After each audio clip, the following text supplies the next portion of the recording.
വിശദമായ വാർത്തയിലേക്കാണ്. Manjummel boys cinema സാമ്പത്തിക തട്ടിപ്പ് കേസിൽ പ്രത്യേക അന്വേഷണ സംഘം കുറ്റപത്രം സമർപ്പിച്ചു.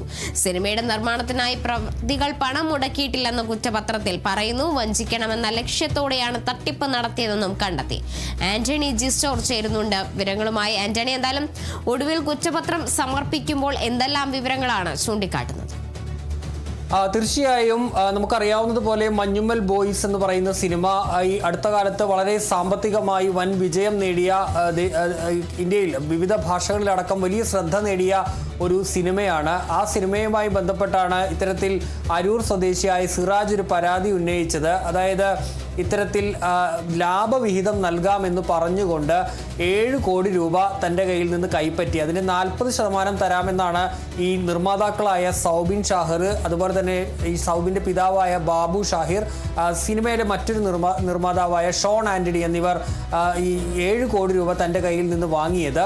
ഈ വാങ്ങിയ 7 കോടി രൂപ അതിൻ്റെ വാങ്ങിയിട്ട് അതിൽ നിന്ന് മുടക്ക് മുതലോ അതുപോലെ തന്നെ ലാഭവിഹിതമോ ഈ നിർമ്മാതാക്കൾ നൽകിയില്ല എന്നുള്ളതായിരുന്നു ഇവരുടെ ഈ സിറാജിൻ്റെ പരാതി എന്ന് പറയുന്നത്. ഇതുമായി ബന്ധപ്പെട്ട് ഇവരോട് ചോദിച്ചപ്പോഴൊക്കെ ഈ പോലീസിൽ പോയി പരാതി കൊടുക്കുക എന്നൊക്കെ പറഞ്ഞ് ഭീഷണിപ്പെടുത്തുകയാണ് ചെയ്തത്. അതിനുശേഷമാണ് സിറാജ് പോലീസിൽ പരാതി നൽകിയത്. അതിനുശേഷം ഈ കേസ് ക്രൈംബ്രാഞ്ചിൻ്റെ പ്രത്യേക സംഘമാണ് അന്വേഷിച്ചത്. ആ പ്രത്യേക സംഘമാണിപ്പോൾ എറണാകുളം ജില്ലാ പ്രിൻസിപ്പൽ സെഷൻസ് കോടതിയിൽ കുറ്റപത്രം നൽകിയിരിക്കുന്നത്.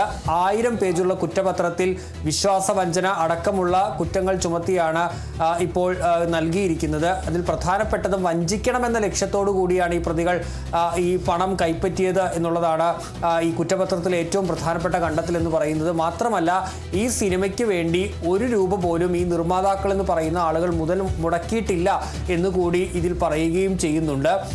മാത്രമല്ല, ഇവർക്കെതിരെ വിശ്വാസവഞ്ചന അടക്കമുള്ള കുറ്റങ്ങൾ ചുമത്തുകയും ചെയ്തിട്ടുണ്ട്. ഏതായാലും ഗുരുതരമായ കണ്ടെത്തലുകളാണ് ഈ സംഭവവുമായി, ഈ കേസുമായി ബന്ധപ്പെട്ട് ഇപ്പോൾ പ്രത്യേക സംഘം നൽകിയിരിക്കുന്ന കുറ്റപത്രത്തിൽ ഉള്ളത്.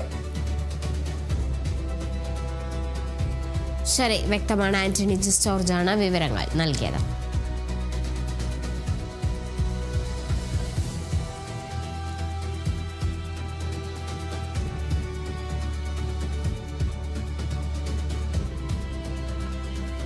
തൃശൂർ വെയ്യൂർ ജില്ലാ ജയിലിൽ കുഴഞ്ഞു വീണ